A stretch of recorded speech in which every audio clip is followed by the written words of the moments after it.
Hello बच्चों, let's read the question. The question say that del H of formation C diamond is not equal to zero. Okay.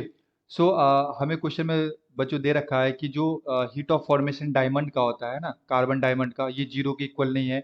बताइए statement true है या फिर false है। तो आइए बच्चों चेक करते हैं एंड फर्स्ट ऑफ ऑल बात करते हैं यहाँ पे की कॉन्सेप्ट की। ओके, सो की कॉन्सेप्ट। ओके, तो ये क्वेश्चन आया बच्चों हीट ऑफ फॉर्मेशन से, हीट ऑफ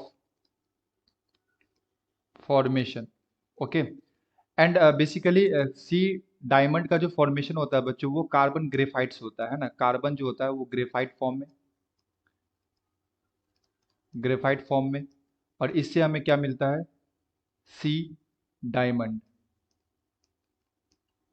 तो हमें बताना है कि ये जो डायमंड का हीट ऑफ फॉर्मेशन होता है बच्चों, ये जीरो नहीं होता है। तो देखो जो कार्बन होते हैं ना, वो स्टैंडर्ड स्टेट में लाइक जो पाए जाते हैं वो ग्रेफाइट फॉर्म होता है। ठीक है, तो सी ग्रेफाइट जो होता है वो स्टैंडर्ड स्टेट होता है, स्टैंडर्ड स्टेट। और स्टैंडर्ड स्टेट में बच्चों किसी भी एलिमेंट का जो हीट ऑफ फॉर्मेशन होता है, हीट ऑफ फॉर्मेशन, वो क्या होता है, जीरो होता है। ओके, एंड यहाँ पे हमारे पास क्या है, सी डायमंड। तो बेसिकली ये जो कन्वर्जन होगा ग्रेफाइट से डायमंड जाने के लिए, यहाँ पे हीट ऑफ एलोट्रॉप्स देना पड़ता है, allotropic heat of allotropes. Okay, क्योंकि ये कन्वर्ट हो रहा है ना, कार्बन के दो फॉर्म होते हैं, एक होता है ग्रेफाइट और एक होता है डायमंड। तो अगर ग्रेफाइट से डायमंड जाना है तो यहाँ पे हीट बच्चों देना पड़ता है। ठीक है, और ये जो हीट देना पड़ता है ये होता है 1.9 किलो जूल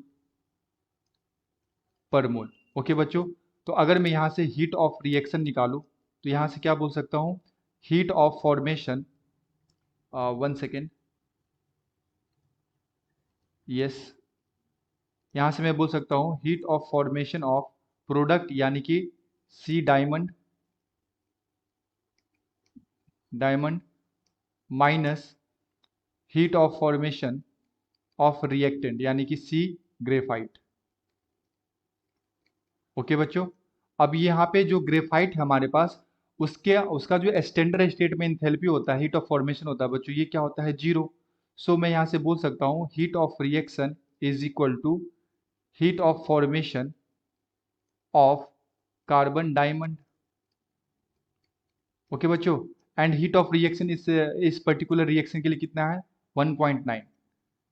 तो ये होता है 1.9 किलो जूल पर मोल। तो ये किसके इक्वल हो जाएगा, ये हो जाएगा heat of formation of C diamond.